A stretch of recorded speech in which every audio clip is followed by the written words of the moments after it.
Hello everyone, स्वागत है आप सबका एक और रोमांटिक ड्रामा के हिंदी एक्सप्लेनेशन में। नए ड्रामा के स्टार्टिंग में हम लोग देखते हैं कि नैन्सी एक बहुत ही सेंसुअल सा डांस करते हुए रेन को पटाने का कोशिश करती है, लेकिन वो कर नहीं पाती और गिरने लगती है। फिर रेन को सॉरी सॉरी कहते कि I'm सॉरी, मुझे लगता है कि मुझे अभी बहुत कुछ सीखने की ज़रूरत है। रेन उसे कहता है ये जो लड़के होते हैं ना, वो थोड़े हंटर टाइप होते हैं और तुम्हें उन्हें सेड्यूस करना बहुत ही सही तरीके से आना चाहिए। इस सिचुएशन को देख करके हम कुछ तो समझ ही रहे थे कि क्या ही चल रहा है। ये कहते हुए वो रेन के करीब जाता है और उसे किस करने लगता है, ये कहते हुए कि तुम्हें सामने वाले लड़के को कैसे पटाना है। लेकिन उस किस से नैन्सी काफ़ी ज़्यादा ऑकवर्ड हो जाती है। ये उसका और रेन का फर्स्ट किस था। कहानी यहाँ से कुछ दिन पहले जाता है, जहाँ पर कि हम लोग नैन्सी को देखते वो बहुत ही नर्ड टाइप थी, सिंपल से स्वीट सी गर्ल। वो एक लड़के से प्यार करती थी और लड़कों को कैसे पटाना है ये सीखने में उसकी फ्रेंड उसका हेल्प कर रही होती है। वो उसे एक लव गुरु के पास भेजती है और इनके सारे काम 90% क्लब्स में ही होते हैं। एज यूजुअल वी नो इनका सेकेंड होम क्लब ही है, तो वो क्लब में ही उस लव गुरु से मिलने के लिए चली जाती है। काफ़ी नर्वस है, लेकिन नैन्सी के फ्रेंड उसे कहती है कि तुम्हें उससे ये काम सीखना ही पड़ेगा अगर तुम अपने सीक्रेट पे को सही में अपना बनाना चाहती हो तो, क्योंकि तुम इतनी सिंपल हो कि वो तुम्हें भाव नहीं दे पाएगा। तो नैन्सी सोचती है कि ठीक है भाई, वो यहाँ आई है तो देख ही लेती है। वो उसके बताए हुए कमरे में एंटर कर जाती है, लेकिन वो कमरा रॉन्ग था। उसके जाते ही वेटर आकर के उस कमरे के नंबर को ठीक कर देता है। लेकिन नैन्सी जब उस कमरे में एंटर करती है तो वो अपने love of the life future का जो कि रेन है उससे मिलती है। रेन नैन्सी को देखते रह जाता है, उसे देखते ही पहचान जाता है। पहले रेन और नैन्सी की फैमिली दोनों पड़ोसी हुआ करते थे और वो दोनों बहुत ही अच्छे फ्रेंड थे। रेन तो तभी से नैन्सी को पसंद करता था, लेकिन कुछ सिचुएशन प्रॉब्लम की वजह से वो दोनों अलग हो चुके थे। वो तो नैन्सी को देख के पहचान जाता है, लेकिन नैन्सी उसे कहती है कि लव मास्टर, मैं आपका सेशन लेने के लिए आई हुई हूँ, मुझे सिखाओ कि लड़कों को कैसे पटाते हैं। रेन को समझ नहीं आता कि यहाँ पर हुआ क्या है। और नैन्सी से पूछता है मैं कुछ समझा नहीं। तो नैन्सी से बताती है कि एक्चुअली मेरी फ्रेंड ने तो आपको बताया ही होगा कि मैं पेन नाम के एक बंदे से प्यार करती हूँ। हम दोनों रिलेशनशिप में नहीं है, वो कॉलेज में मेरा सीनियर है और मैं चाहती हूँ कि मैं उससे पटाऊँ, जो कि मुझे आता नहीं है, और इस वजह से मैं तुम्हारे सेशंस लेने के लिए आई हुई हूँ। ये सुनते ही रेन का दिल टूट जाता है। उसे ऐसा लगता है कि शायद वह नैन्सी की लाइफ में गलत टाइम पर एंटर कर रहा है, उसे थोड़ा और पहले आना चाहिए था। अगर उसे एक्चुअल में उस लड़के से प्यार है और वह लड़का भी उसके लिए सही है तो फिर तो रेन का कोई चांस ही नहीं है। बट वह नैन्सी के लाइफ के बारे में और ज़्यादा जानना चाहता था, तो वह ऐसे लव गुरु होने की एक्टिंग करने लगता है। वो सोचता है शायद इसी बहाने वो नैन्सी को खुद से प्यार करवा पाएगा। गॉड ने उसे इतना अच्छा चांस दिया है तो भला वो इतना अच्छा मौका क्यों ही गंवाने देने वाला था। तो वह लव गुरु बन के नैन्सी से पूछता है अच्छा ठीक है, तो पहले तो तुम ये बताओ कि तुम पेई को क्यों पसंद करती हो। तो वो कहती है कि वो बहुत ही सेंसिबल है, कोई मुझसे अच्छे से बिहेव नहीं करता है कॉलेज में, मेरे दोस्त नहीं हैं सिवाय कुछ लोगों के, लेकिन वो मेरे साथ बहुत ही अच्छे तरीके से, मतलब बहुत ही एक अच्छे इंसान की तरह बिहेव करता है। रेनो से कहता है तो तुम इसलिए उसे पसंद करती हो। नैन्सी कहती है हाँ, क्योंकि वो बहुत ही सेंसिबल है, बहुत ही अच्छा है और अच्छा तो दिखता ही है। रेन समझ जाता है कि लड़की बहुत ही इनोसेंट है, बहुत ही भोली भाली है, किसी पे भी ट्रस्ट कर लेती है। वो नैन्सी को खुद को अनड्रेस करने के लिए बोलता है, मतलब पूरा नहीं, थोड़ा बहुत। फिर वो नैन्सी को बताता है कि ऐसे कपड़े पहन करके तो तुम उसे कभी नहीं पटा पाओगी, तुम्हें थोड़ा सा अपना ड्रेसिंग सेंस और थोड़ी सी कुछ चीज़ों को चेंज करनी पड़ेगी, क्योंकि तुम बहुत खूबसूरत हो, लेकिन अपने आप को इन चीज़ों के पीछे ऐसे छुपा के मत रखो।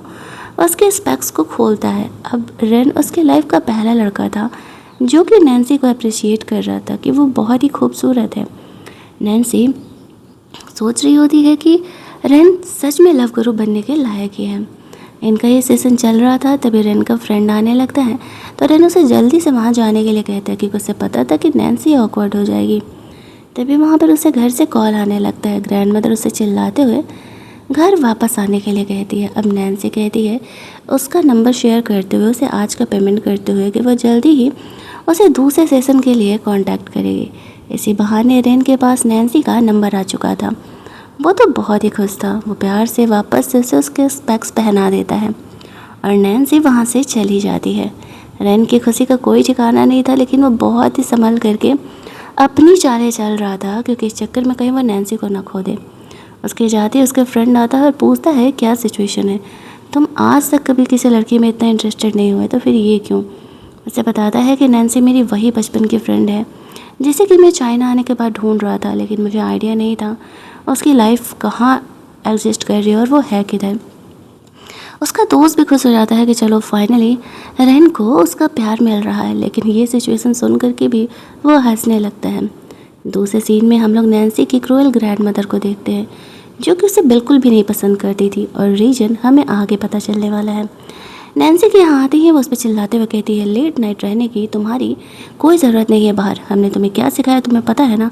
तुम्हारी मॉम तो चल बसी, लेकिन तुम्हारे जैसे बोझ को हमारे सर पे मर गई। अगर बेटा होता तो हमारे ख़ानदान को आगे बढ़ाता, लेकिन तुम तो किसी काम की नहीं हो, ना ही टैलेंटेड हो और ना ही खूबसूरत। अब कल एक लेडी आने वाली है मिलने के लिए, उनके सामने तुम्हें बहुत ही अच्छे से बिहेव करना है। हो सके तो उनके पोते से तुम्हें मिलने भी जाना पड़े। वो नैन्सी की शादी एक अमीर घराने में करना चाहती थी, इसी बहाने वो अपना बिजनेस भी बढ़ाना चाह रही होती है। वो हमेशा ही नैन्सी को डीमोटिवेट करते रहती थी कि वो बहुत ही गंदी दिखती है और वो बिल्कुल भी खूबसूरत नहीं है। नैन्सी सब कुछ चुपचाप झेल रही होती है, क्योंकि उसके मॉम के गुजरने के बाद यही इकलौता घर था जहाँ वो रहती थी, और उसके डैड का बिल्कुल भी नैन्सी पर ध्यान नहीं था। और कमरे में जाकर रोने लगती है। कुछ सोचते हुए यहाँ पे फिर रेन को मैसेज करती है, क्योंकि उसकी फ्रेंड ने उसे कहा था कि अगले कुछ दिनों में पई का बर्थडे है और उसने तुम्हें अपने बर्थडे पार्टी में इनवाइट किया है।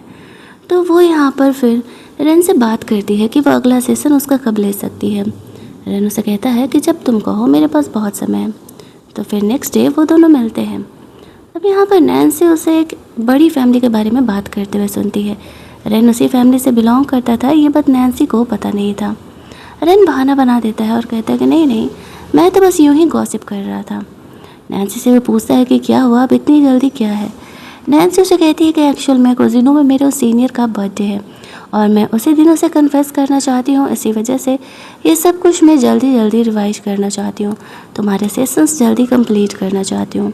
अब यहाँ पर रेन की घबराहट, उसकी एंजाइटी थोड़ी बढ़ने लगती है, ये सोचते हुए कि अगर नैन्सी ने उस लड़के को कन्फेस किया और यहाँ पर उसने उसे हाँ कह दिया तो फिर तो उसका चांस 0 हो जाएगा ना। बट अब तक वो उस लड़की पे से मिला नहीं था, इसी वजह से वो थोड़ा नॉर्मल था। ये सोचते हुए कि वो लड़का सही है नहीं, इस बात का कोई अंदाज़ा नहीं है, तो वो उसे इस तरीके से आगे कुछ और सेशंस दे रहा होता है। उसे सिखाता है कि किस तरीके से लड़कों को टच करते हैं, जिससे कि वो उनकी फीलिंग्स और इंक्रीज हो सके। वो नैन्सी के एयर्स को बाइट करते हुए बताता है खुद नैन्सी ही उससे सेड्यूस होने लगी थी। अब वो वैसा ही उसके साथ करने के लिए कहता है।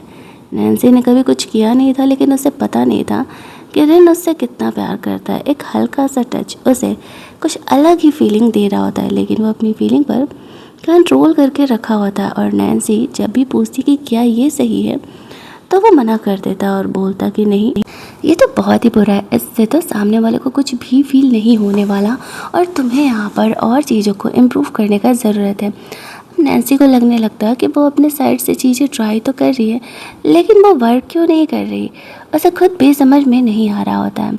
4-5 बार कोशिश करने के बावजूद भी जब चीज़ें सही नहीं होती हैं, तो वो सोच रही होती है कि अब वो क्या ही कर सकती है, उसे कुछ तो करना पड़ेगा ना, ताकि यहाँ पे इस तरीके से वो इस काम में सक्सेसफुल हो सके। वो रेन को और ज़्यादा फील कराने के लिए यहाँ पर उसकी आंखों को बंद करती है, क्योंकि वो जानती थी कि जब आंखें क्लोज होती हैं तो यहाँ पर लोग और ज़्यादा फील कर पाता है। आफ्टर दैट वो उसे ब्लाइंड फोल्ड करके उसे टच करने का कोशिश करती है, जहाँ पर कि वो एक्चुअल में खुद की फीलिंग को कंट्रोल नहीं कर पाता है और नैन्सी को किस करने के लिए आगे बढ़ने लगता है। लेकिन नैन्सी उसे रोकते हुए कहती है कि सब ठीक है ना, मैंने सही किया ना। रेन उसे कहता है कि हाँ, धीरे धीरे सीख तो रही हो, लेकिन अभी बहुत इम्प्रूवमेंट की ज़रूरत है। वो बंदा जैसे तैसे अपनी फीलिंग को कंट्रोल कर रहा होता है और नैन्सी को काफ़ी लेट हो जाता है। इस चक्कर में वो जल्दी जल्दी घर के लिए निकलती है। नैन्सी की ग्रैंड मदर एक लेडी से मिल के बातें कर रही होती है और वो उसे वही रेन की फैमिली से मिलाने के बारे में बात कर रही थी, क्योंकि वो फैमिली के लिए बिज़नेस के लिए काफ़ी इम्पोर्टेंट होने वाला था। बट वो लोग इसे भाव नहीं दिया करते थे, गरीब इंसान समझ करके। इधर नैन्सी को रेन घर छोड़ने के लिए आता है। अब वो उसे थैंक्स बोलती है क्योंकि काफ़ी लेट हो गया था और वो उसे इस तरीके से छोड़ने के लिए यहाँ पर आया। अब यहाँ पर हम लोग देखते हैं कि वो जल्दी जल्दी घर जा रही होती है। ग्रैंड मदर को वो नहीं देखना चाह रही थी कि ग्रैंड मदर देखे कि वो एक दूसरे लड़के के साथ यहाँ आई हुई है। और ग्रैंड मदर को ऐसा अजीब बिहेवियर करते हुए देख करके रेन को लगने लगता है कि क्या यहाँ पर नैन्सी की लाइफ अच्छी नहीं है। वो अपने सेक्रेटरी को कॉल करके सब कुछ पता लगाने के लिए बोलता है कि आखिरकार नैन्सी और उसकी फैमिली के बीच चल क्या रहा है। दूसरी तरफ वो वहाँ से चले जाता है और घर जाते ही यहाँ पर ग्रैंड मदर उसे डांटने लगती है कि तुम इतना लेट घर आई। अगर वो लेडी देख लेती कि तुम इतना लेट घर आई हो तो पता है क्या होता। तुम तो कुछ ज़्यादा ही हाथ से निकलते जा रही हो। और वो उसे पनिशमेंट देने के लिए इस तरीके से उसे कहती है कि अब तुम घर का पोछा मारो। जब तक तुम पोछा मार नहीं लेती तब तक तुम सोने के लिए नहीं जाने वाली हो। वो सोच रही होती है कि उसकी लाइफ इतनी ज़्यादा मिजरेबल क्यों है। जब भी वो कुछ सोचती है अच्छा करने के लिए तो हमेशा ही यहाँ पर गड़बड़ हो जाता है। लेकिन उसी के घर में उसे नौकरों की तरह बिहेव किया जाता था। बट वो चुपचाप सब कुछ झेल रही होती है क्योंकि अभी के सिचुएशन में उसके पास हिम्मत नहीं था इस चीज़ को अपोज करने के लिए। और फिर वो पोछा मारना स्टार्ट कर देती है। दूसरी तरफ हम लोग देखते हैं कि रेन नैन्सी के लाइफ के बारे में पता लगाता है तो उसे पता चलता है कि एक्चुअल में जो उसकी ग्रैंड मदर है उसके साथ बहुत ही बुरा वाला बिहेव करती है। उसके मॉम के गुजरने के बाद उसके डैड फॉरेन जा चुके हैं कंपनी के काम से। वो वहीं काफ़ी बिजी रहते हैं। उनको फुर्सत ही नहीं होता है यहाँ पर नैन्सी पर ध्यान देने का।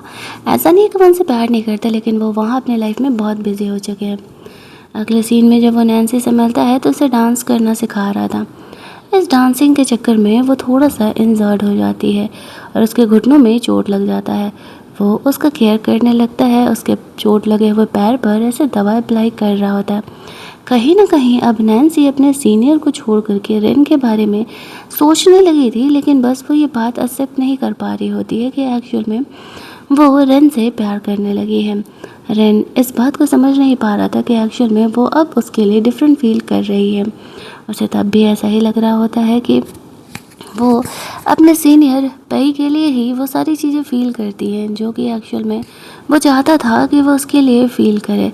फिर भी वो उसे आगे डांस कंटिन्यू करा करके इस तरीके से उसे सिखाता है और कहता है कि तुम्हें थोड़ी सी बस मेहनत खुद पर करनी पड़ेगी ताकि यहाँ पर तुम एक्चुअल में अब आगे चल के पूरी तरीके से कंप्लीट हो पाओ। अगला दिन बर्थडे का सीन होता है जहाँ पर कि उसके फ्रेंड ने नैन्सी को दिया था वो वॉच और बोलती है कि आज तुम्हारे सीनियर का बर्थडे है। बेहतर होगा तुम जाकर उसे कन्फेस करो। ज़्यादा से ज़्यादा क्या ही होगा, या तो वो तुम्हें हाँ कहेगा या तो फिर वो तुम्हें ना कहेगा। उसे हिम्मत तो नहीं हो रही थी बट उसकी फ्रेंड उसे बताती है कि नहीं नहीं तुम्हें यहाँ पर ज़रूर ही उसे कन्फेस करना चाहिए। दूसरी तरफ हम लोग देखते हैं कि वो बर्थडे पार्टी के लिए जब रेडी होकर नीचे आ रही है तो रेन तो उसे देखते ही रह जाता है। वो एक्चुअल में काफ़ी प्रिटी लग रही थी। वो गिरने लगती है हाई हिल की वजह से तो उसे संभालता है। उसे कहती है मुझे हाई हिल्स में चलने की आदत अभी तक नहीं हुई। वो उसे कहता है कि काफ़ी प्रिटी लग रही हो, तुम्हारा सीनियर तो तुम्हें हाँ कह ही देगा। वो भी इसी उम्मीद में रेडी होकर के आई हुई थी कि वो सीनियर मुझे हाँ कह दे। लेकिन उसका सीनियर तो यहाँ पर जिजी नाम की लड़की के साथ चिपका पड़ा था। एक्चुअल में वो बहुत ही घटिया इंसान था। वो जिजी के पैसे और उसके पावर के लिए उसके साथ उसके रिलेशनशिप में रह रहा होता है। हालांकि दोनों रिलेशनशिप में नहीं थे। जिजी उसे कहती है कि तुम भूल रहे हो कि तुम अब भी मुझे परसू कर रहे हो, मैंने तुम्हें हाँ नहीं कहा है। वो मन में सोचता है कि अगर मेरी कंपनी डूब नहीं रही होती तो तुम्हारी जैसी लड़कियों को मैं भाव भी नहीं देता। वो उसके छोटे मोटे गिफ्ट को बिल्कुल भी भाव नहीं देता था। उसे लंबा हाथ मारना था। इन बातों से अनजान इनोसेंट नैन्सी पे को कन्फेशन करने के लिए जा रही होती है। एक तरफ जीजी वहाँ से निकल रही थी और नैन्सी उस पार्टी में अंदर जा रही होती है जहाँ पर कि वो दोनों ही एक दूसरे को देखते हैं और जीजी को थोड़ा डाउट होने लगता है कि कहीं वो ऐसे पे को कन्फेस करने के लिए तो नहीं जा रही है। लेकिन उसे कुछ बोलती नहीं है और वहाँ से चली जाती है। फिर वो लोग आगे पार्टी अटेंड करने के लिए जाते हैं जहाँ पर कि इस तरीके से वो ऊपर रेन अपने फ्रेंड के साथ नैन्सी पे नज़र रखा हुआ था। यहाँ पर नैन्सी पे को वो गिफ्ट देती है जो कि बहुत ही महंगा वॉच नहीं था। इसी वजह से मन में सोच रहा होता है कि अगर नैन्सी खूबसूरत ना होती तो वो ऐसी लड़कियों को भाव भी ना देता। उसे सिर्फ अमीर माल चाहिए था जो कि उसे और अमीर बना सकता था। इसी वजह से ये जानने के बावजूद भी कि नैन्सी उसके लिए फ़ील करती है, वो सिर्फ़ और सिर्फ उसका इस्तेमाल करता था और रेन ये सारी चीज़ें देख रहा होता है। लेकिन वो बस ये देखना चाहता था कि नैन्सी उसे कन्फेस करती है या नहीं, और अगर कन्फेस करती है तो पे उसे क्या कहता है। नैन्सी सोचती है कि अब तक उसने जो कुछ भी रेन से सीखा है, वक्त आ चुका है यहाँ पर पेई पर अप्लाई करने का। पेई काफ़ी नॉर्मली उसके साथ बिहेव कर रहा होता है। नैन्सी यहाँ पर थोड़ा बहुत ड्रिंक करती है और हिम्मत करके वही फ्लर्टिंग वाले सारे टिप्स पेई के साथ इस्तेमाल करने का डिसाइड करती है। अपना जैकेट उतारती है और पेई के साथ डांस करने के लिए चली जाती है। दोनों अब एज ए कपल डांस करने ही वाले थे कि रेन को ये देखा नहीं जाता और वो जेलस होकर के नीचे जा कर के लाइट ही ऑफ कर देता है। अब वो इतना बदमाश था कि अंधेरे में वो नैन्सी को छोड़ करके वहाँ से जा चुका था। नैन्सी को अंधेरे में डर लगता था, फिर भी यहाँ पर रेन उसे संभालने के लिए यहाँ पर आ जाता है। अंदर काफ़ी अंधेरा था, वो आकर के यहाँ पर नैन्सी का हाथ पकड़ लेता है। वो गिरने लगी थी, वो उसे संभालता है। नैन्सी अंधेरे में भी पहचान पा रही थी कि वो एक्चुअल में रेन है।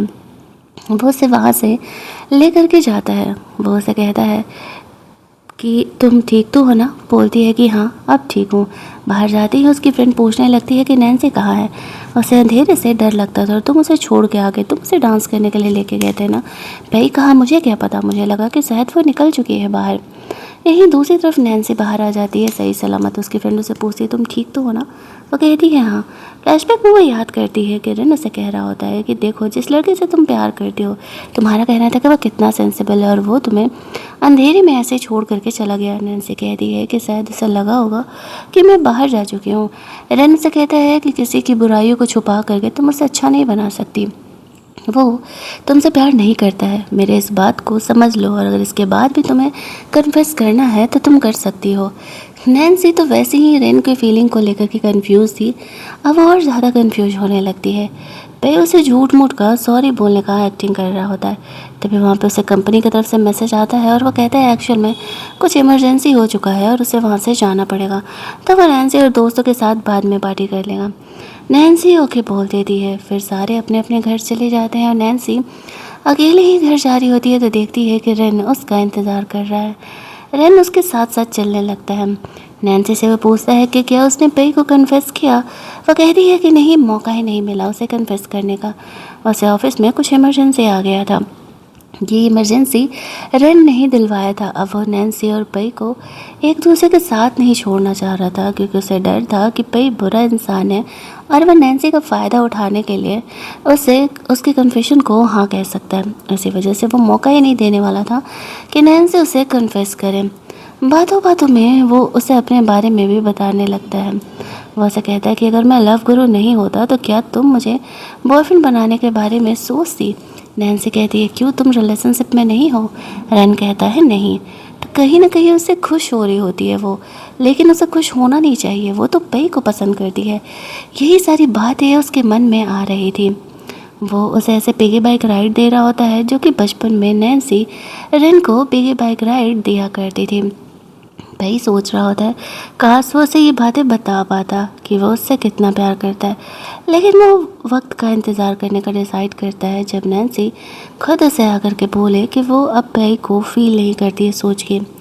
अगला दिन वापस से नैन्सी और रेन का सेशन होने वाला था जहाँ पर कि कहानी के शुरुआत का सीन हमें दिखाया जाता है। नैन्सी को वो यही हॉट हॉट वाला ड्रेस पहन करके उसे बोलता है कि ऐसे सेंसुअल डांस करके मुझे मेरे साथ फ्लर्ट करने का तुम कोशिश करो। नैन्सी अपने साइड से ट्राई कर रही होती है जितना भी उसने रेन से सीखा था, और रेन यहाँ पर इमेजिन करने लगता है कि डांस करते करते वो दोनों एक दूसरे को किस कर रहे हैं।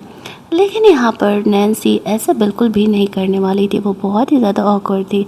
रेन उसे कहता है कि अगर तुम्हें पेई को बताना है तो तुम्हें ये सब कुछ करना ही पड़ेगा, वरना वो तुम्हें भाव नहीं देने वाला है। मैंने तुम्हें डे 1 पर भी बताया था।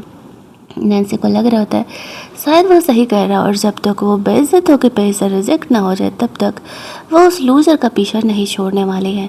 नैन्सी जैसे ही रेन के करीब जाती है तो रेन कंट्रोल नहीं कर पाता है और उसे किस करने लगता है। नैन्सी यहाँ पर काफ़ी ऑकवर्ड हो जाती है। रेन कहता है सॉरी, मैं तुम्हें सिखा रहा था किस कैसे करना है। नैन्सी ऑकवर्ड होकर वहाँ से बाहर निकल जाती है। दूसरी तरफ पई और जीजी दोनों इधर ही आ रहे होते हैं। तभी वहाँ पर जीजी की नज़र नैन्सी पे पड़ती है। वो कुछ सोचते हुए वहाँ से जा रही थी। पई को जीजी के साथ देख करके वो पूछने लगती है कि ये कौन है, तो जीजी कहती है कि मैं सिस्टर हूँ इसकी। वह नहीं बताती है कि वो उससे परसू कर रहा है। नैन्सी कहती है कि वो उसे खुद को इंट्रोड्यूस कराना चाहती थी, लेकिन जीजी उसे भाव ही नहीं देती है। जीजी पे से कहती है, तुमने कहा था ना कि तुम मुझे शॉपिंग कराने के लिए लेकर के जाने वाली हो, चलो चलते हैं। वो नैन्सी को ऐसे इग्नोर करके जा रही होती है। फिर उसे कहता है कि मैं बाद में तुमसे मिलता हूँ, फ़िलहाल इसे मैं शॉपिंग कराने के लिए लेकर के जा रहा हूँ। और जीजी को वहाँ से लेकर के जाता है। नैन्सी इन दोनों को साथ में देख करके सोच रही होती है, इन दोनों के रिलेशनशिप इतना सिंपल नहीं है जैसे कि पे बता रहा है, कहीं वो उसकी गर्लफ्रेंड तो नहीं है। इधर जीजी पे से कहती है कि नैन्सी तुम्हें पसंद करती है। पे उसे कहता है लेकिन मैं तुम्हें पसंद करता हूँ। जीजी उसे कहती है कि मैं तुम्हें अपना बॉयफ्रेंड बनाने के लिए तभी हाँ कहूँगी जब कल कॉलेज की तरफ से पार्टी हो रहा है, तुम वहाँ पर नैन्सी को सबके सामने रिजेक्ट करो। पे को इस चीज़ से कोई प्रॉब्लम नहीं था और वो मान जाता है। कहता है कि ठीक है, मैं नैन्सी को ऐसे कन्विंस करूँगा कि वो मुझे कन्फेस करे, और जैसे ही वो करती है तो मैं उसे रिजेक्ट कर दूंगा। ये बात सुनते ही जीजी खुश हो जाती है। वो नैन्सी से बेफिजूल का रिवेंज लेने के लिए ये सब कुछ कर रही थी। इस बात से अनजान नैन्सी अब अपने कमरे में बैठ करके कन्फ्यूजन में थी कि वो क्या करे। वो कहीं ना कहीं रन के लिए भी फील कर रही होती है। रन उसे कॉल मैसेजेस कर रहा था तो वो अटेंड नहीं कर रही होती है। तभी उसे यहाँ पर पई का मैसेज आता है, कल कॉलेज के पार्टी में वो उसे इन्वाइट करता है। नैन्सी बहुत खुश हो जाती है और ख़ुद को काम डाउन करते हुए कहती है कि नहीं नहीं, वो पई को ही पसंद करती है और उसे ही कल कन्फेस करना है। और शायद अब उसे रन की ज़रूरत नहीं, उसे जितना सीखना था उसने सीख लिया। तो फिर वो उसके नंबर को ब्लॉक कर देती है। अब रेन सोच रहा होता है कि मैंने उसे किस करके शायद उसे डरा दिया, इसी वजह से उसने मुझे ब्लॉक कर दिया। लेकिन उसे ये नहीं पता था कि एक्चुअल में वो भी उसके लिए प्यार मोहब्बत की फीलिंग फील कर रही है। वो पता करता है तो पता चलता है कि कल नैन्सी कॉलेज के पार्टी में जा रही है। उसी पार्टी में उसके कॉलेज के प्रोफेसर ने रेन को इनवाइट किया था, बट उसने मना कर दिया था। बट अब वो जाने का डिसाइड करता है। अगले सीन में हम लोग उसी पार्टी का सीन देखते हैं। जीजू यहाँ पर आई हुई थी, उसकी चमची लोग भी यहाँ पर आए हुए थे। उसकी शैतानी स्माइल को देख करके वो लोग समझ जाते हैं वो कुछ तो गड़बड़ यहाँ पर करने वाली है। तभी वहाँ पर नैन्सी आती है। इस बात से अनजान नैन्सी यहाँ पर पई के साथ अपना डांस वांस एंजॉय करने के लिए आई हुई थी।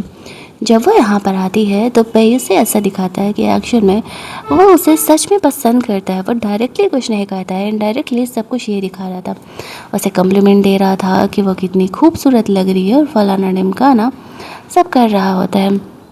अब यहाँ पर वो उसे डांस के लिए ऑफ़र करता है तो वो हाँ कह देती है। लेकिन जैसे ही पे ये शो करता है कि वो उसे पसंद करता है तो वो कन्फ्यूजन में आ जाती है कि उसे क्या करना चाहिए, क्योंकि वो कहीं ना कहीं रेन के बारे में भी तो फील कर रही थी। यहीं दूसरी तरफ रेन उस पार्टी में आने लगता है। प्रोफेसर उसे यहाँ पर लेकर के आ रहे होते हैं। दूसरी तरफ हम लोग देखते हैं कि नैन्सी कन्फ्यूजन को क्लियर करने के लिए पई को कहती है कि एक्चुअल में वो भी उसे पसंद करती है। लेकिन जैसे ही वो ऐसा करती है ना, तभी वहाँ पर वो साफ तौर से उसे मना कर देता है कि क्या बकवास कर रही हो, मैंने यहाँ पर कभी तुम्हें कहा कि मैं एक्चुअल में तुम्हें पसंद करता हूँ, तुम तो इस तरीके से मेरा इंसल्ट ही कर रही हो ये बातें बोल करके। अब वो कंफ्यूज कि अभी तो वो लड़का यही शो कर रहा होता है कि एक्चुअल में वो उसे पसंद करता है, और जब वो उससे कन्फेस करे तो वो ऐसा कर रहा है। वो सब मिल करके यहाँ पर उसका इंसल्ट करने लगते हैं और बोलने लगते हैं कि गरीब लड़की अमीर बनने के लिए ये सब कुछ कर रही है।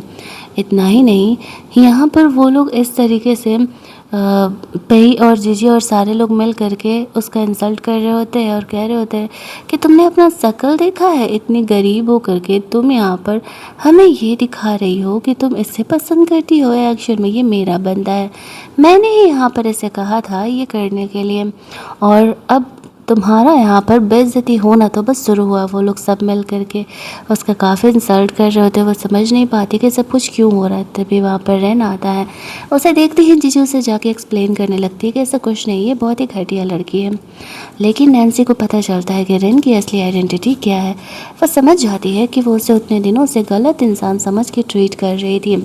रेन जाकर के नैन्सी को संभालता है और वो उसे देख करके रोने लगती है।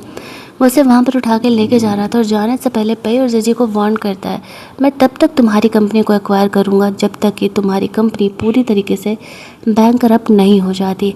ये बात सुन कर के वो दोनों शॉक हो जाते हैं और यहाँ पर पेई के दिमाग में खुरापाती चल रहा होता है, ये सोचते हुए कि अगर उसे पता होता कि नैन्सी का एक्चुअल में इस तरीके से इतने बड़े इंसान से कनेक्शन है तो वो तो कभी उसे मना ही नहीं करता। ये तो उसके लिए बहुत ही अच्छा है। रेनो से कनेक्टेड है, वो उसे जानती है तो उसकी कंपनी के लिए और फ़ायदा हो सकता है। अब वो नैन्सी के इस रिलेशन का फ़ायदा उठाने के बारे में सोच है। दूसरी तरफ जीजी काफ़ी परेशान, क्योंकि अब वो उसकी कंपनी को बैंकरप्ट करके मानेगा। वो ये बात बहुत ही अच्छे तरीके से जानती थी। वो भी सोच रही होती है कि आखिरकार नैन्सी का रेन से क्या कनेक्शन है। पेई और जीजी को लेकर के जीजी के बीच इन बातों को लेकर के थोड़ा सा लड़ाई झगड़ा होने लगता है। अब पेई अब अपना नेक्स्ट शाल नैन्सी की तरफ चलने वाला था। उसका दिया हुआ वॉच जो उसने फेंक दिया था घड़िया बोल करके, वो उसे वापस से रख लेता है ताकि इमोशनली वो उसे ब्लैकमेल कर सके। इधर नैन्सी को कार में बैठने के लिए बोलता है। प्रोफेसर को बोलता है कि मैं तुम्हारी एक घटिया कॉलेज की पार्टी अटेंड नहीं करने वाला जहाँ पर कि बच्चों को ऐसे बुली किया जाता है। रेन नैन्सी को अपने कमरे में लेके जाता है जहाँ पर उसके पैर में लगी चोट का वो फर्स्ट एड कर रहा होता है। यहाँ पर नैन्सी से कहती है, तुमने मुझे बताया क्यों नहीं कि तुम कौन हो जब मैंने तुम्हें गलत समझा। रेना से कहता है, क्योंकि तुमने मुझे बताने का मौका ही नहीं दिया। और क्या तुम्हें सच में अब तक नहीं पता चला कि मैं ये सब कुछ क्यों कर रहा हूँ। वो नैन्सी को इनडायरेक्टली दिखाता है कि एक्चुअली में वो उसे पसंद करता है। नैन्सी उसकी बातों को समझ नहीं पा रही होती है। वो उससे रिवेंज लेने के लिए कहता है कि बोलो क्या करना चाहती हो। पेई और जीजी से तुम्हें बदला लेना है। वो कहती है कि नहीं छोड़ो, शायद मेरी ही गलती है, मैंने गलत इंसान को चूज किया पसंद करने के लिए। लेकिन अब वो रेन के लिए कुछ अलग ही फील कर रही थी और ये बात वो पहले श्योर होना चाहती थी। वो काफ़ी टायर्ड हो चुकी थी तो वो उसी के कमरे में रेस्ट करने लगती है। दूसरी तरफ हम लोग देखते हैं कि इस तरीके से रेन के फादर को पता चल जाता है पेई और जीजी की कंपनी के बारे में, तो उसे कॉल करके गुस्सा करने लगते हैं कि एक लड़की के चक्कर में वो ऐसा कर रहे हैं। रेन उसे कहता है वो एक लड़की नहीं है, वो मेरी फियांसे है जो कि मेरी मॉम ने मेरी और नैन्सी की शादी कराई थी। उसके फादर इस रिलेशन को नहीं मानते थे। रेन उन पर गुस्सा करते हुए कहता है, आपका कोई हक नहीं है मेरे लाइफ को कंट्रोल करने का, मैं सिर्फ और सिर्फ नैन्सी से ही शादी करूँगा। ये बोल करके वो कमरे में जाता है जहाँ पर कि नैन्सी कमरे में सो रही होती है। वो देख के सोचते रह जाता है कि अगर मैं तुम्हारे लाइफ में पहले आता तो तुम यहाँ पे इन चक्करों में नहीं पड़ती और वो कभी तुम्हें ऐसे बुली नहीं कर पाते। काश कि मैं थोड़ा और पहले आ पाता। वो नैन्सी को अपने मन की फीलिंग बताने का सोच रहा होता है, तभी उसे उसके नंबर पर पेई का कॉल आने लगता है। एक दो रिंग आने के बाद वो फ़ोन उठा लेता है। पेई उसे नैन्सी समझ करके बात कर रहा था और अपनी गलती के लिए माफ़ी मांग रहा होता है। कहता है कि मैं सच में तुम्हें पसंद करता हूँ। उधर से रेन बोलता है कि अफसोस वो तुम्हें पसंद नहीं करती और दोबारा इसे परेशान करने के लिए फ़ोन मत करना, मैं फियांसे हूँ उसका। ये कह के वो फ़ोन कट कर देता है। अब पेई सोचने लगता है उसका कौन फियांसे आ गया भाई, ये बात तो पता ही नहीं था, वो तो मुझे ही कन्फेस कर रही थी, चल क्या रहा है। वो अपनी कंपनी बचाने के लिए वापस से नैन्सी के पास जाने का डिसाइड करता है। इधर नैन्सी की नींद खुलती है। वो देखती है कि वो रेन के कमरे में ही सो रही है। वो थोड़ी ऑकवर्ड होने लगती है। वो उसे सैंडल पहनाता है और बताता है कि पेई ने उसे कॉल किया था और उसने उसे मना कर दिया उसे कॉल करके परेशान करने से। नैन्सी उसे कहती है कि तुमने ऐसा क्यों किया, एक्चुअल में वो ये काम खुद करना चाहती थी। और रेन को लगता है कि वो अब भी पेई के लिए फील करती है।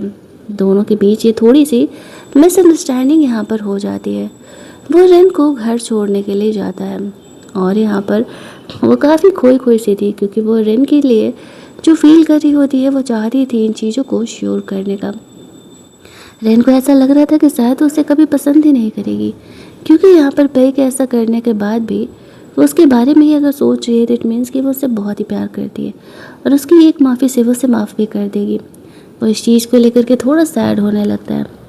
इधर देखती है काफ़ी लेट हो चुका है, उसे जल्दी से घर जाना है वरना ग्रैंड मदर उसे नहीं छोड़ेंगी।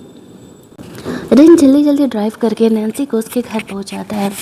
वो घर में एंट्री करती है, ग्रैंड मदर से छुपते छुपाते अंदर जा रही होती है। ग्रैंड मदर फ़िलहाल तो उन्हें नहीं देख पाती है। वो नैन्सी की शादी जल्द से जल्द कराना चाह रही होती है, तभी तो बिजनेस का फ़ायदा होगा। इसी वजह से वो यहाँ पर कुछ और लोगों से मिलने का डिसाइड करती है। यहीं दूसरी तरफ नैन्सी को जब रात में पेई का मैसेज आता है तो वो उसके नंबर को ब्लॉक कर देती है, ये सोचते हुए कि उसे उस घटिया इंसान से कभी कोई कनेक्शन रखना ही नहीं चाहिए था। यहीं दूसरी तरफ जब वो रात में सो रही होती है तो पेई के रेन के साथ बिताए सारे वक्त को वो याद कर रही थी और वो खुद को इमेजिन कर रही होती है कि वो रेन को किस कर रही है उस सपने में। तब जाकर के यहाँ पर नैन्सी को फील होता है कि एक्चुअल में वो पेई से अट्रैक्टेड थी, लेकिन प्यार तो रेन से ही करती है। जैसे ही उसे इस बात का एहसास होता है उसकी नींद खुल जाती है। अब वो सोचती है कि उसे थोड़ा हिम्मत तो दिखाना ही पड़ेगा और उसे यहाँ पर रेन को कन्फेस करना पड़ेगा। तो वो उसी रात यहाँ पर रेन को कॉल करती है और उसे कहती है कि वो उसे थैंक्स बोलने के लिए उसे अपने साथ लंच डेट पे लेके जाना चाहती है।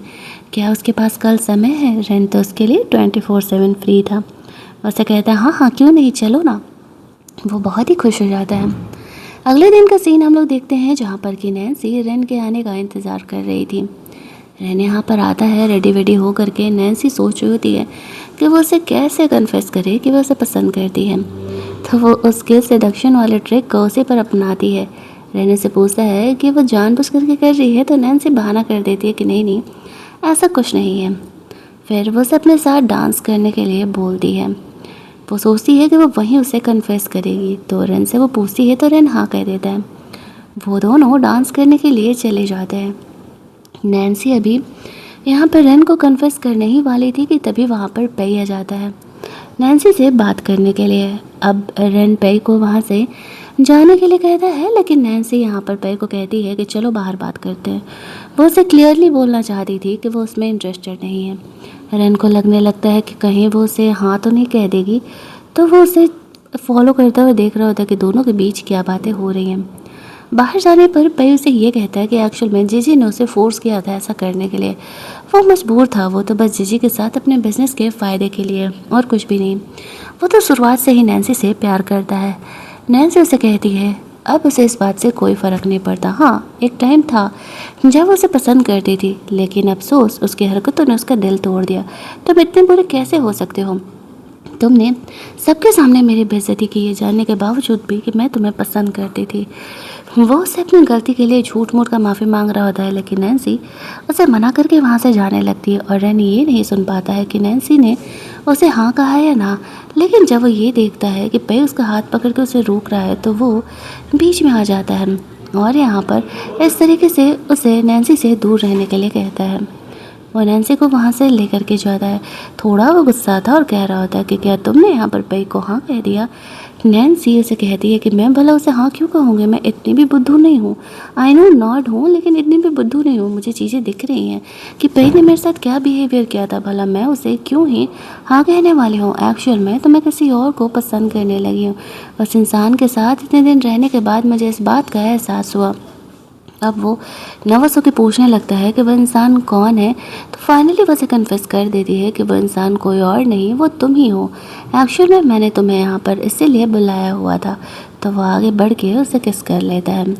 वो काफ़ी खुश था कि नैन्सी ने फाइनली हिम्मत करके उसे ये कन्फेस किया कि वो उसे पसंद करती है। लेकिन तभी वहाँ पर कोई उन फ़ोटो क्लिक करके नैन्सी के ग्रैंडमदर को भेज देती है। उन्होंने नैन्सी के पीछे इस बंदे को हायर किया था क्योंकि उन्हें डाउट था उसका किसी के साथ तो अफेयर चल रहा है। रेन नैन्सी को कहता है कि तुम्हें जब भी ज़रूरत हो तुम मुझे कॉल कर सकती हो, मैं हमेशा ही तुम्हारा सपोर्ट करूँगा।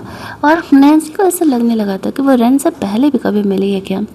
यही सोचते हुए वो घर जाती है तो उसकी ग्रैंड मदर उसके मुंह पर उसके और रेन के फ़ोटो भेजते हुए उसे पनिशमेंट दे रही थी। वो उसका काफ़ी इंसल्ट कर रही होती है और कहती है तुम्हारी हिम्मत कैसे हुई बाहर बॉयफ्रेंड बनाने की, मैंने तुम्हें क्या सिखाया था, तुम अपनी औकात से बाहर जाती जा रही हो, तुम भी अपनी मॉम की तरह हो। वो उसके मुंह पर ऐसे सेलो टेप चिपकवा देती है घर की हेल्पर से और यहाँ पर बहुत ही ज़्यादा इस तरीके से उसका इंसल्ट कर रही होती है और सब कुछ वो ये झेल रही होती है। और जब तक झेल रही होती है तब तक झेल रही थी, चीज़ें हद से ज़्यादा होने लगती है तो वो अब अपने लिए स्टैंड लेती है क्योंकि इतने दिनों तक रेन के साथ रहने के बाद रेन यहाँ पर इस तरीके से उसे इतना मोटिवेट और कन्विंस कर लेता है कि वो एक्चुअल में बहुत ही खूबसूरत है। इसी वजह से वो यहाँ पर अब अपने लिए स्टैंड लेती है और कहती है कि बहुत हो गया, मुझे नहीं पता कि तुम मुझसे इतनी नफ़रत क्यों करती हो, लेकिन अब तुम मुझे ऐसे बुली नहीं कर सकती। मैं भी इंसान हूँ, कोई जानवर नहीं जो तुम मुझे ऐसे टॉर्चर कर सकती है। और वो गुस्से में घर से बाहर निकल जाती है। वो पहली बार फ्रीडम फील कर रही थी। यहाँ पर रेन का उसे कॉल आता है, वो फ़ोन उठा के कुछ बोल नहीं पाती है, रोड साइड ऐसे बेहोश हो जाती है। और रेन समझ जाता है कुछ तो प्रॉब्लम है। वो जल्दी जल्दी उसे ढूंढते हुए यहाँ आता है। नैन्सी को रोड साइड बेहोश पड़ा हुआ देख करके उसे जल्दी जल्दी वहाँ से ले करके जाता है। डॉक्टर्स उसे चेक करके बताते हैं कि चोट बहुत गहरा नहीं है, नैन्सी कुछ दिनों में ठीक हो जाएगी। अब रेन नैन्सी के पास उसका केयर करने लगता है। नैन्सी जब जगती है तो रेन उसे कहता है तुमने बहुत सही किया, अपने लिए स्टैंड लेकर के। नैन्सी उसे हक कर लेती है। उसे इस बात का एहसास होता है कि चलो कम से कम कोई तो है जो कि अब उसकी लाइफ में उसका सपोर्ट कर रहा है। अब रेन नैन्सी को 1 मिनट के लिए भी छोड़ने के लिए तैयार नहीं था। इधर ये बातें उसके डैड तक पहुंचवा देता है उसके सेक्रेटरी के थ्रू रेन, ताकि एटलीस्ट उसके डैड को पता तो हो सके कि आखिरकार यहाँ पर चल क्या रहा है। उसके डैड को तो ये बातें पता ही नहीं थी कि उसकी खुद की मॉम यहाँ पर नैन्सी के साथ क्या कर रही है। नैन्सी अब रेन के ही घर पर रह रही होती है, वो अपने घर नहीं जाने वाली थी। रेन बहुत खुश था कि उसका प्यार, उसका बचपन का प्यार फाइनली यहाँ पर उसके साथ है। लेकिन वो यहाँ पर नैन्सी को बताता नहीं है कि वो उसे कितने लंबे समय से प्यार करता है और उसने उसके डैड के लिए क्या किया है, उसने उसके डैड को किस तरीके से यहाँ बुलाया हुआ है। उनके बीच ये रोमांटिक सीन चल ही रहा था कि उसका सेक्रेटरी और फ्रेंड यहाँ पर आ जाता है। नैन्सी काफ़ी ऑकवर्ड फील करने लगती है। तभी वहाँ पर उसे उसकी फ्रेंड का मैसेज आता है, वो उसे मिलने के लिए बुलाती है। नैन्सी को नहीं पता था कि ये काम उसकी ग्रैंडमदर ने ज़बरदस्ती करवाया है। उसकी फ्रेंड को मजबूरी में नैन्सी को बुलाना पड़ता है। बातों से अनजान यहाँ पर नैन्सी रेन के साथ इस तरीके से जा रही होती है अपने फ्रेंड से मिलने के लिए। रेन को भी नहीं पता था कि एक्चुअल में क्या हो रहा है, तो वो उसे छोड़ने के लिए जाता है। और यहाँ पर जब वो ऐसे उसे छोड़ने के लिए जाता है तो वो अपना बाहर ही वेट कर रहा होता है। और यहाँ पर वो अंदर जाती है तो देखती है कि एक्चुअल में ग्रैंड मदर यहाँ पर इस तरीके से आए हुए और उन्होंने ही नैन्सी के फ्रेंड को ऐसा करने के लिए बोला था।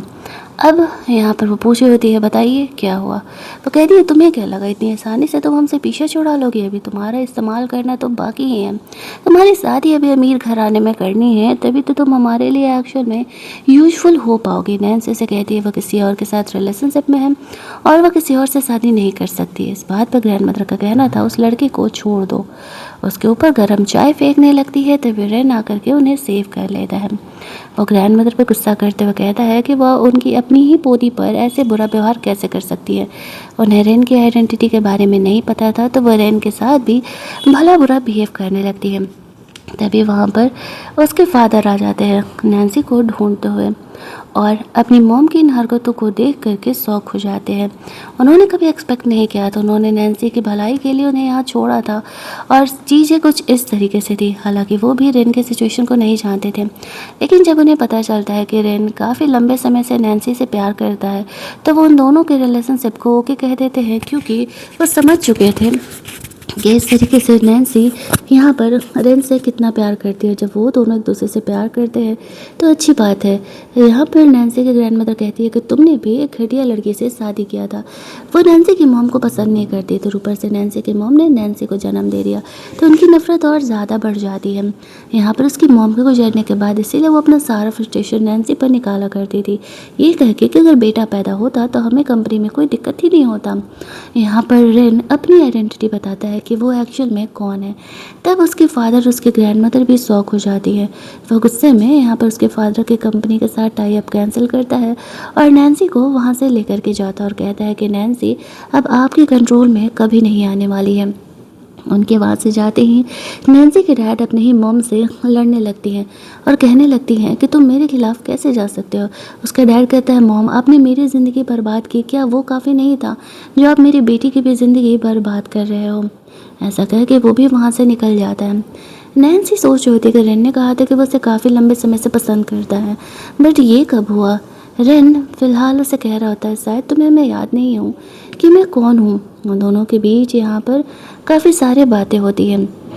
वो उसे बचपन के बारे में चीज़ें बताना चाह रहा था और काफ़ी कुछ बताता भी है, लेकिन नैन्सी को याद नहीं आता है। अगले दिन जब वो अपने कॉलेज से लौट रही होती है तो यहाँ पर उसके डैड उससे बात करने के लिए आते हैं। नैन्सी उनसे बात करने के लिए जाती है। वो उससे माफ़ी मांग रही थी कि बेटा, तुम्हारी मॉम के गुजरने के बाद मैं अपने काम में इतना बिजी हो गया कि मैं तुम पर ध्यान ही नहीं दे पाया। मुझे लगा कि शायद तुम मेरी मॉम के साथ यहाँ खुश हो और ठीक हो। नैन्सी उसे कहती है, शायद अब मुझे मेरे डैड की ज़रूरत भी नहीं है। बच्चे के लिए बचपन सबसे इम्पोर्टेंट होता है और आप उसी समय मुझे छोड़ करके अपना बिजनेस संभालने के लिए चले गए थे। मैं आपसे इमोशनली कनेक्टेड नहीं हूँ और मुझे यहाँ पर अब आपकी ज़रूरत नहीं है। ये कह के वो वहाँ से चली जाती है। उसके डैड बहुत ही रोने लगते हैं। वो अपनी बेटी को खो चुके थे इन चक्करों में। रेन नैन्सी को वहाँ से लेकर के जाते हैं और यहाँ पर वो उन्हें जाते हुए सिर्फ देख रहे थे और कुछ नहीं। घर जा कर के यहाँ पर रेन उसे बताता है कि एक्चुअल में वो वही छोटा लड़का है जो कि यहाँ पर इस तरीके से उसका बचपन का फ्रेंड हुआ करता है। ऐसा नहीं है कि उसके डैड उसे प्यार नहीं करते। उन्होंने अपनी कंपनी के बहुत सारे शेयर्स नैन्सी के नाम कर चुके हैं। बस वो अपने लाइफ में इतना बिजी होगा कि वो नैन्सी पर ध्यान ही नहीं दे पाए। लेकिन नैन्सी के लिए पैसा मैटर नहीं करता था, उसके लिए प्यार मैटर करता था, जो कि यहाँ पर उसे रेन से मिल रहा था। मरने से पहले उसकी मॉम ने भी अपने हिस्से के शेयर्स नैन्सी के नाम कर चुके थे। वो भी एक्चुअल में बहुत अमीर थी, बट ये बात उसे सिर्फ पता नहीं था। रेन जब उसे बताता है कि वो वही छोटा बच्चा है तो नैन्सी काफ़ी खुश हो जाती है और कहती है, मुझे लगा कि शायद मैंने तुम्हें खो दिया। कुछ टाइम बाद का सीन हम लोग देखते हैं जहाँ पर कि नैन्सी को अवार्ड वगैरह मिल रहे होते हैं। रेन उसे शादी करने के लिए यहाँ पे प्रपोज करता है। वो उसे हाँ कह देती है और इसी हैप्पी सीन के साथ हमारी ये कहानी यहीं पर ख़त्म हो जाती है। अगर आपको ये कहानी अच्छी लगी होगी तो वीडियो को लाइक और शेयर करना मत भूलना। चैनल को सब्सक्राइब कर लेना ताकि नए वीडियोज़ की नोटिफिकेशन आपको मिलते रहे। चलिए जल्दी से मिल लेते हैं हम लोग एक और नई कहानी के हिंदी एक्सप्लेनेशन में। तब तक के लिए कीप लिसनिंग।